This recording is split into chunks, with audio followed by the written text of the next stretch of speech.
Bonjour, j'espère que vous allez bien. Aujourd'hui, on va voir ensemble un nouveau croquis urbain. Ici, c'est une image du vieux Lyon. Vous allez me voir faire ce croquis à l'aquarelle, donc pas à pas. D'abord, je vais faire un croquis rapide à l'encre. Vous voyez que j'ai préparé un dessin au crayon papier en dessous pour que ça ne prenne pas trop longtemps. Mais sachez que par la suite, vous allez pouvoir trouver dans l'espace membre de mon site web, le lien va être dans la description, vous allez pouvoir télécharger un PDF avec l'analyse de l'image de départ qui permet de comprendre comment j'ai fait la composition. Donc vous allez trouver l'image de départ, la photo, et puis une analyse de celle-ci avec les zones et comment je les ai travaillées pour avoir une composition qui respecte certaines règles qui permettent du coup de s'assurer que le croquis va être intéressant et agréable à voir. Et puis vous allez avoir du coup la version imprimable du résultat final et puis de la photo de départ avec du coup cette analyse, ce qui vous permet non seulement de refaire ce croquis aquarelle si vous le souhaitez, mais aussi de comprendre la logique derrière et de l'utiliser pour vos carnets de croquis à vous. Alors, il se passe beaucoup de choses sur cette image. Elle est assez dynamique, d'où son intérêt. Mais du coup, le croquis papier va prendre un petit temps. Donc, dans la plupart, vous allez remarquer que dans la plupart des croquis urbains que je fais, le croquis au trait est assez important. Il me permet de comprendre l'image. C'est une sorte d'analyse complémentaire. Au début, je fais une analyse rapide de l'image de départ, mais après, c'est en faisant le croquis que je comprends comment fonctionnent les éléments architecturaux, par exemple, pour les dessiner correctement sans pourtant mettre des heures sur le dessin des détails. Parce que vous allez remarquer que quand on essaye de faire parfait avec énormément de détails, un dessin d'architecture, généralement, au final, il finit par être raté parce qu'il est extrêmement difficile d'être très précis et parfait à la fois.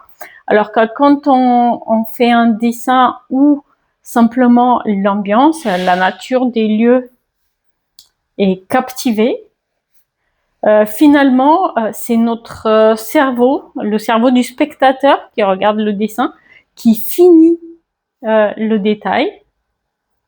C'est un travail inconscient que nous faisons. Et donc, ça paraît plus réussi. Donc, c'est comme une sorte de petite tricherie. Vous allez me dire, mais ça marche assez bien. Donc, il y a beaucoup d'éléments, beaucoup de détails, et je vais évidemment pas m'arrêter à chaque détail pour ne pas me perdre dans ces détails. Mais les éléments importants vont y être quand même, c'est-à-dire les immeubles, leurs ouvertures et certains détails significatifs comme ces anciennes ouvertures avec des encadrements en pierre. À Lyon, c'est très remarquable ces fenêtres comme celle-ci spécifiquement. C'est une fenêtre qui est divisée en plusieurs parties, mais ici, les divisions sont faites en pierre taillée. C'est pas très courant et c'est certainement remarquable. On a bientôt fini avec le dessin. Et ensuite, vous allez voir la deuxième étape. Ça va être simplement de définir des zones d'ombre et de lumière, ce qui est une étape aussi cruciale pour la réussite d'un croquis. Alors, là, vous voyez, on a des choses en fer forgé, mais je pourrais théoriquement zoomer pour voir comment elles sont exactement, mais seulement ça m'intéresse pas. parce que je préfère plutôt reproduire une ambiance que chaque détail précis.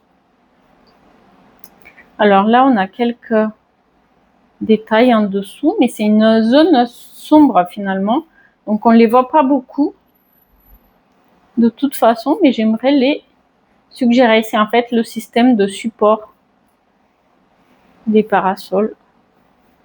Hop, là on a un truc, voilà.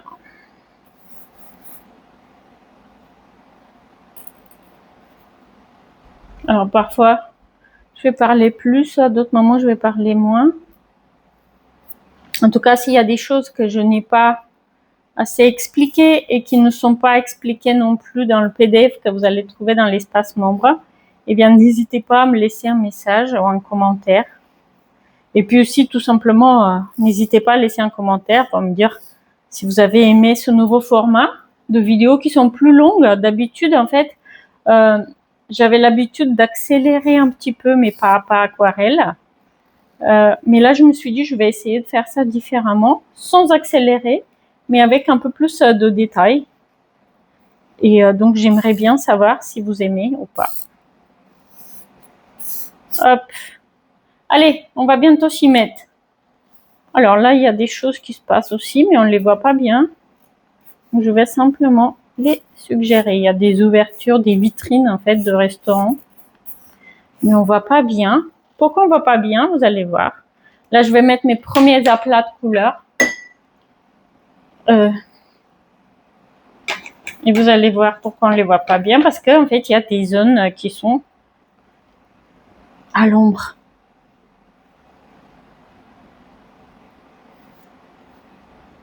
Après, on va mettre plus de détails, hein, vous inquiétez pas.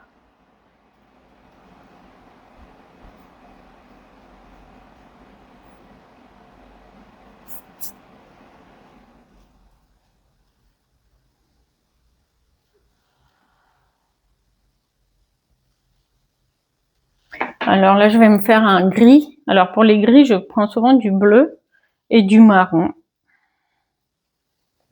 Et ça fait des nuances de gris qu'après, quand j'en ai plus, je suis obligée de refaire. Et c'est l'avantage parce que du coup, la couleur, elle est jamais exactement la même. Et ça fait des nuances, ça apporte un côté intéressant.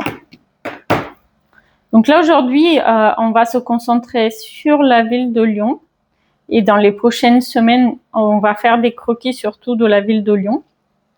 Mais un peu plus tard, on va repartir en voyage. Je vais faire des croquis de Venise, qui est une ville que j'aime beaucoup dessiner aussi, parce que c'est quand même très sympa au niveau des paysages qu'on peut trouver. Donc voilà pourquoi on ne voyait pas sur la vitrine, sur les parasols, parce que simplement c'est une zone d'ombre. Et on va la mettre en foncé tout de suite. Comme ça, après, quand on apporte du détail, eh bien, on a quand même les grandes lignes qui sont déjà mis à plat. Parce qu'en fait, quand on se met à mettre tout de suite des différentes nuances et des détails, sans avoir défini les zones d'ombre, ce qui peut se passer parfois, c'est de ne pas définir correctement les proportions de foncé et de clair. Et du coup, on se perd encore une fois dans les détails, alors qu'on n'a pas les grandes zones correctes, et c'est raté. Donc parfois,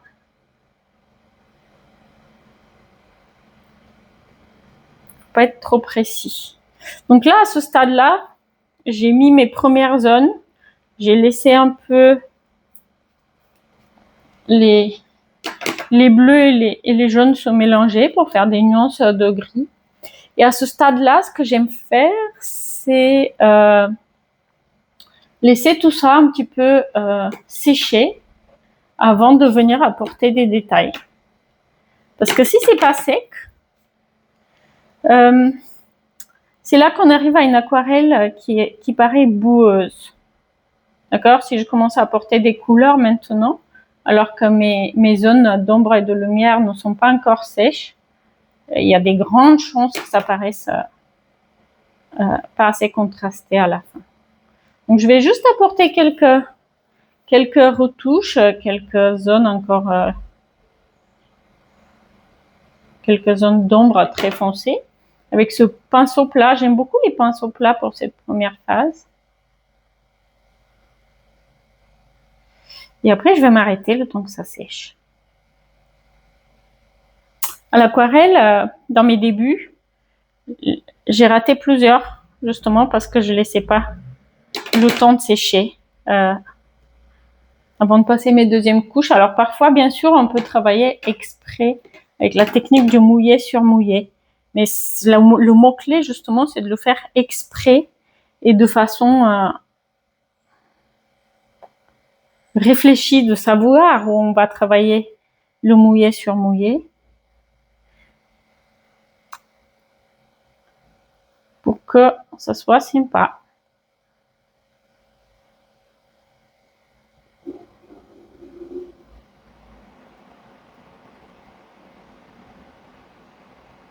Allez, je vais faire une pause pour laisser sécher tout ça et on se retrouve dans 2 minutes.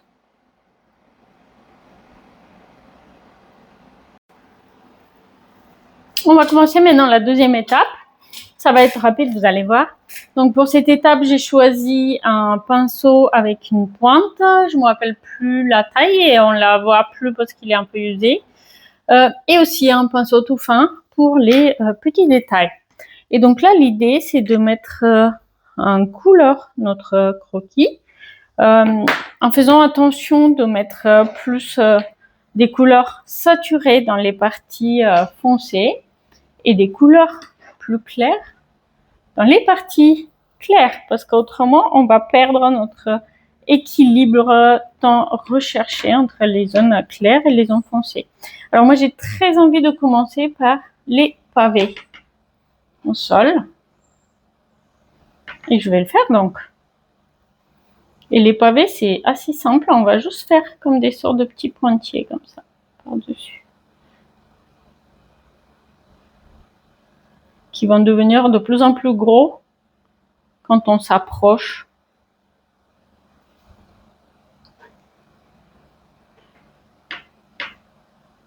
Et puis on peut aussi rajouter des différentes nuances, hein, comme je vous disais, c'est tout l'avantage de travailler nos gris de façon à avoir pas toujours le même gris. Ça rajoute beaucoup plus de charme. Allez, et donc dans cette zone ici, on a pas mal de rouge. Vous allez avoir la photo de référence dans le dossier PDF avec l'analyse. Et donc voilà pourquoi, eh bien, je vais le retravailler. En fait, ce qui est compliqué dans ce croquis, c'est qu'on a à la fois de la lumière naturelle et à la fois de la lumière artificielle avec son côté jaune et orange. Et parfois, c'est pas très facile de faire cohabiter les deux.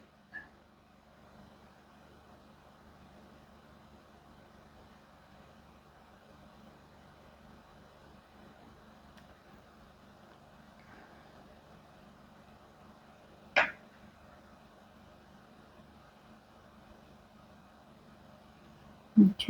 Les rouges, pareil, on va travailler différentes nuances du rouge, plus orangé, plus froid. L'idée, c'est de ne pas s'ennuyer, ni en peignant, ni en regardant ensuite l'aquarelle, n'est-ce pas? Alors là, voilà. Et l'idée, ce qui est très important, c'est, comme je vous le disais, de ne pas se retrouver avec les mêmes nuances partout. C'est vraiment ce qui tue une aquarelle, c'est quand on se retrouve avec la même saturation des couleurs et des foncés et clairs partout. C'est quelque chose qu'il faut vraiment faire attention à ne pas faire. Ok.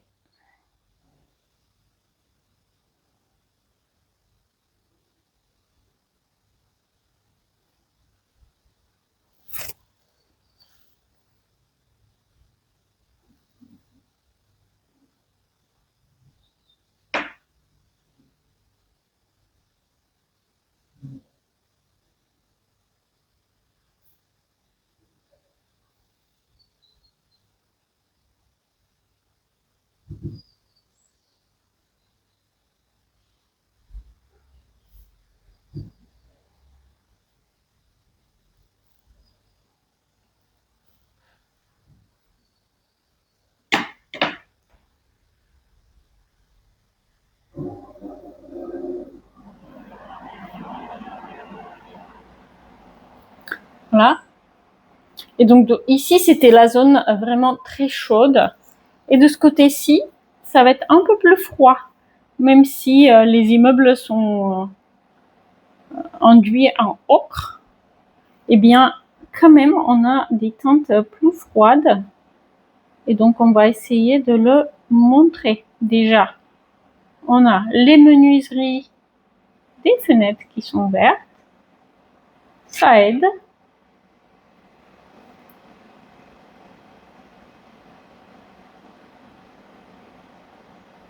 Ensuite, ici au niveau de la porte, on a des ombres. Ici déjà, on a comme une sorte de profondeur qu'il faudra quand même représenter. Voilà.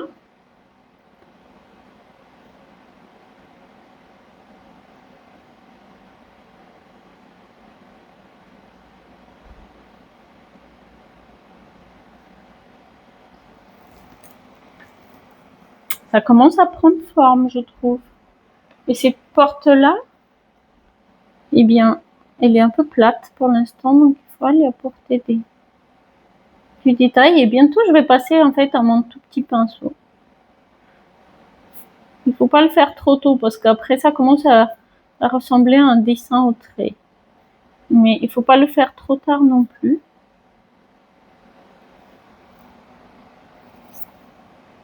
Simplement, un peu plus d'ombre ici.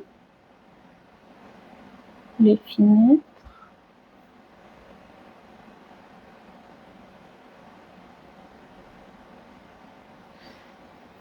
Et aussi, dernier boulot pour mon gros pinceau, c'est simplement de peindre les façades. On a dit jaune, hein. Jaune, mais on a dit aussi que c'était beaucoup moins saturé qu'à côté. Voilà, ça suffira.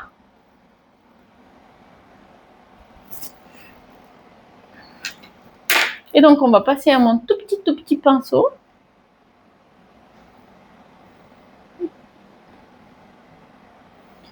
Et il aura un boulot important, c'est de définir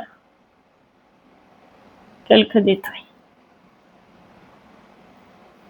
Alors, parfois, il y a certaines personnes qui utilisent carrément de l'encre de Chine pour cette dernière étape. C'est tout à fait valable. Sauf que quand vous faites des croquis à l'extérieur, eh bien, d'une, on n'a pas envie d'avoir trop de matériel à porter. Et de deux,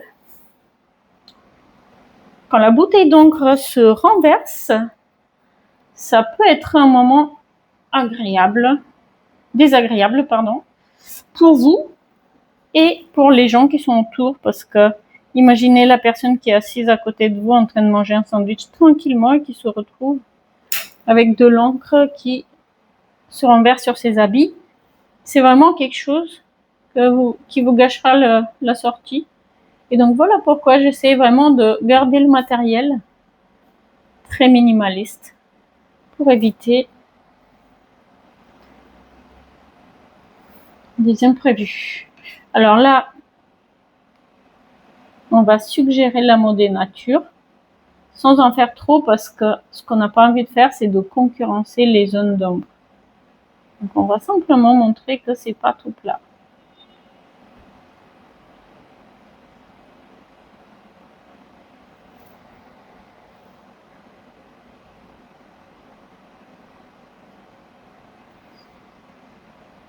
écrit en dessous, évidemment. Il va y avoir. Qu'est-ce que vous en pensez? Ça commence à prendre forme, je trouve. Hop. Là, le menu, ça se voit pas, mais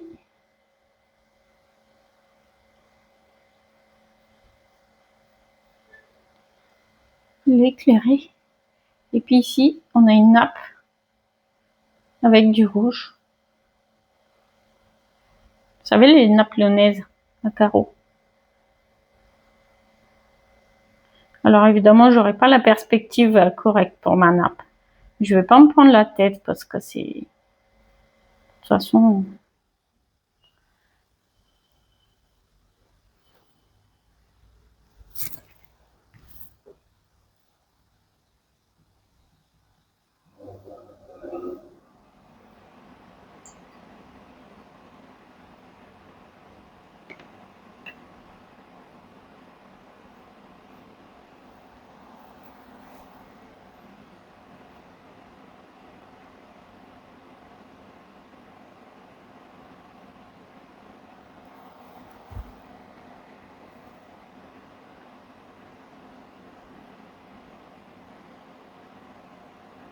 Là, la peinture, elle est très saturée. Donc, ça fait penser presque à de l'acrylique. Donc, c'est pour ça qu'il faut vraiment se méfier à pas mettre trop. Parce que après, on perd un peu le charme de l'aquarelle. Il faut être minimaliste.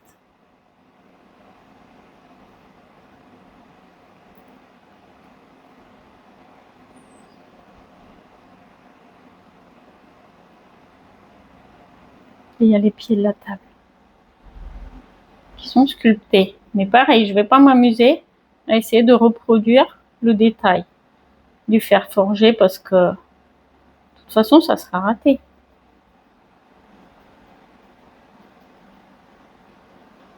Et comme généralement tout ce qui est sous la table, eh bien, c'est foncé, on va simplement donner un peu plus de... Voilà. Moi, je pense qu'on est pas mal là. Qu'est-ce que vous en pensez?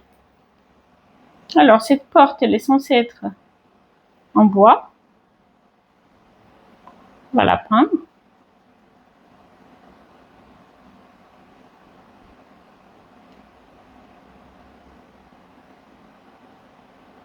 Et on va rajouter quelques reflets ici. Pareil, pas trop.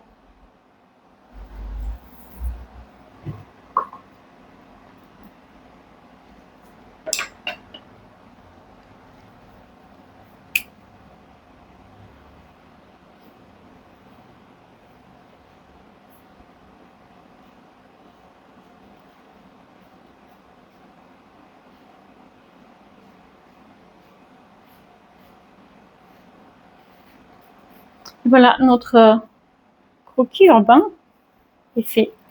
Dites-moi si vous aimez dans les commentaires.